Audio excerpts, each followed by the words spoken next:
Rajiv sir study point में सभी छात्रों को हार्दिक स्वागत अभिनंदन करता हूं। जी नमस्कार। मैं टॉपिक लेके आया वैदिक काल, जो प्राचीन भारत का इतिहास चल रहा है सिलसिला, वही सिलसिला को आगे बढ़ा रहा हूं मित्र। और सबसे बड़ी बात है, अगर लगे तो अच्छा तो लाइक और सब्सक्राइब जरूर करिएगा मित्र। आइए देखते हैं टॉपिक की हम बात करते हैं मित्र। तो सबसे बड़ी बात है कि देखा जाए तो उस वैदिक काल के जहां तक सवाल है समाज, मैं राजनीतिक जीवन के विषय में बात कर रहा हूं मित्र। और राजनीतिक जीवन में सबसे बड़ी बात प्रमुख क्या होता है, योगदान। तो सबसे पहले बता दूं आपको, परिवार और उसके बाद परिवार जो है कुल में बटा हुआ था। कुल क्या है, ग्राम में बटा हुआ था। ग्राम क्या है, विश्व में बटा हुआ था।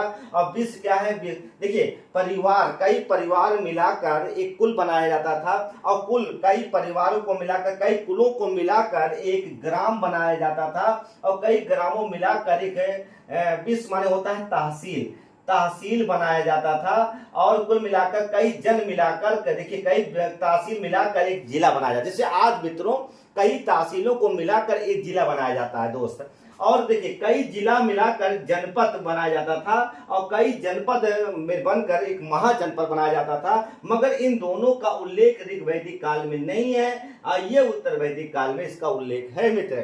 तो कुल मिलाकर देखा जाए तो, और हम बात कर लेते हैं, जरा ध्यान दीजिएगा कि इसमें देखिए ऋग्वैदिक काल की बात करते हैं। जन, देखिए जन की हम बात करते हैं तो जन क्या है, ऋग्वैदिक काल में 275 बार इसका उल्लेख है। कितनी बार मित्र, 275 बार जन का उल्लेख मिलता है। और देखिए इसमें क्या था, जन में ये वंश परंपरा पर आधारित होता था, वंश से बनता था। मतलब कि हमारा कहना क्या है दोस्त, पिता के मरने के बाद जो संपत्ति बचती है उसके बड़े बेटे उसके उत्तराधिकारी के रूप में कार्य करता है, उसकी जिम्मेदारी का निर्वहन करता है, उसी कहा जाता है, वंश परंपरा कहा जाता है। और देखिए मुखिया की हम बात कर ले तो मुखिया, जहां तक सवाल है मुखिया कौन कौन होते हैं, तो देखिए मुखिया की बात करते हैं तो मुखिया देखा जाए तो परिवार को गृहपति कहा जाता था। और कुल को कुलुप कहा जाता है। और ग्राम को ग्रामीणी कहा जाता, विश्व को विश्वपति कहा जाता, जन को जिला कहा जाता था। और राज्य जो जनपद को राज्य कहा जाता था, महाजन को देश कहा जाता था।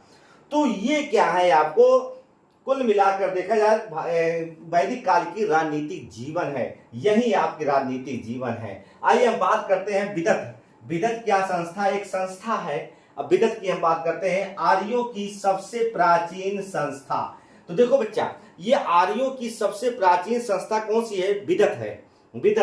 और इसमें क्या किया जाता है, अध्ययन अध्यापन का कार्य कराया जाता था। और इसका और बता दूं, इसमें महिलाएं जो होती है मित्र, इसमें महिलाएं इसमें भाग लेती थी। क्या लेती भैया, इसमें महिलाएं भाग लेती थी और अध्ययन अध्यापन के संबंधित था। अब बात करते हैं सभा की, हम बात कर लेते हैं। सभा का उल्लेख ऋग्वैदिक काल में 8 बार हुआ है। कितनी बार हुआ है, 8 बार उल्लेख हुआ है।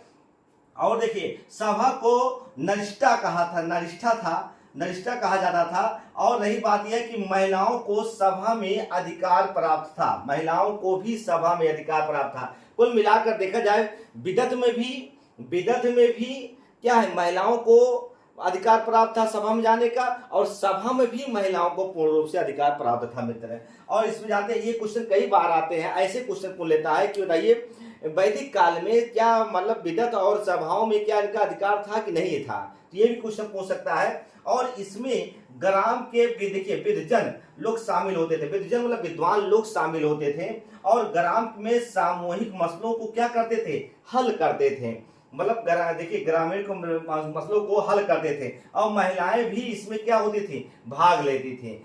ये है इसकी बात सबसे बड़ी। तो ये दोनों जगह महिलाएं भाग ले रही हैं। और देखिए दोनों में समझना है, विदत का मतलब होता है यहाँ अध्ययन और अध्यापन का कार्य किया जाता है दोस्त। और सभा में क्या किया जाता है, सभा में जैसे कोई गांव का मसला होता है या गांव का कोई मामला है, उसको हम लोग विद्वजन मतलब विद्वान लोग शामिल होकर उस गांव के मसलों को हल करना ही क्या कहलाता है, सभा कहलाती है दोस्त। अब बात करते हैं समिति की, हम बात कर ले। समिति क्या चीज होती है, जरा ध्यान दीजिएगा।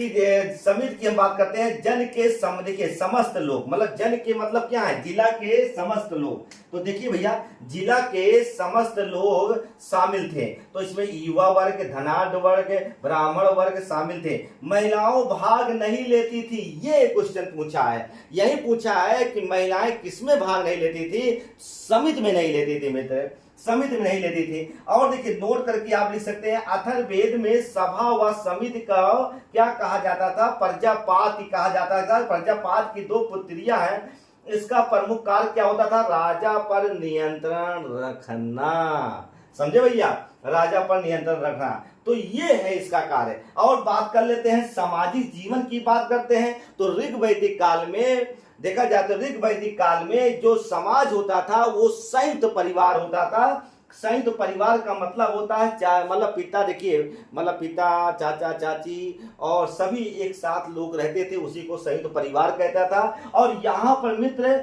ये पितृसत्तात्मक परिवार था। पितृसत्तात्मक मतलब होता है पिता ही घर का मुखिया होता था। और इसके पहले मैंने बताया था मित्र, सिंधु घाटी सभ्यता में मातृ प्रधान था, माता ही घर की मुखिया होती थी। और इसमें कौन है, पिता ही घर का क्या होता है, मुखिया होता है।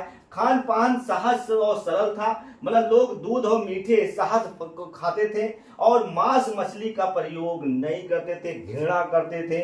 और सबसे प्रिय पेय पदार्थ क्या था, सोमरस। अब भैया सोमरस वो नहीं था कि पी के मस्त हो जाओ, सोमरस जो बनाया जाता था बहुत जड़ी बूटियों से बनाया जाता था सोमरस पीने का। अब आजकल तो सोमरस हुआ नहीं है, पी लो को लग जाओ लंबा लंबा, या ऐसा कुछ नहीं था। और देखिए बता दूं आपको, गाय एक देखिए अधन्य, मतलब देखिए अगन्या मानते थे कि गाय को ना मानने योग, मतलब गाय ऐसी चीज थी कि कोई इसको छू नहीं सकता था, मानने मतलब ना मानने योग होती थी। और देखिए उसमें कहा गया है गाय को गौ कहा गया है। और इस जानते हैं शब्द ऋग्वेद में इसका 176 बार प्रयोग हुआ है गाय का। और देखिए देखा जाए तो जहां तक सवाल, शतपथ ब्राह्मण में गाय का अघन्या कहा गया है, मतलब इसका गाय को एक वस्तु की कीमत समझी जाती थी। कहते थे उस जमाने में जितनी जिसके पास गाय होती थी उतना ही बड़ा आदमी होता था। और आप बता दो, गाय का जो होता था एक प्रकार वस्तु विनिमय के साधन थे। मतलब हमारा कहना क्या है, जो चीजें वो आपके पास नहीं है वो चीजें अदली बदली कर लेते थे गाय के माध्यम से। दूसरी बात है, इसको कुल मिलाकर देखा जाए तो उस समय जिसके पास जितनी गाय होती थी उतना ही बड़ा आदमी होता था मित्र। तो ये आपका हमारा वीडियो है, और कम जानते हैं ये आपको कैसा लगा मित्र। तो ये अगर अच्छा लगा लाइक और सब्सक्राइब जरूर करिएगा। बहुत बहुत धन्यवाद जी, नमस्कार।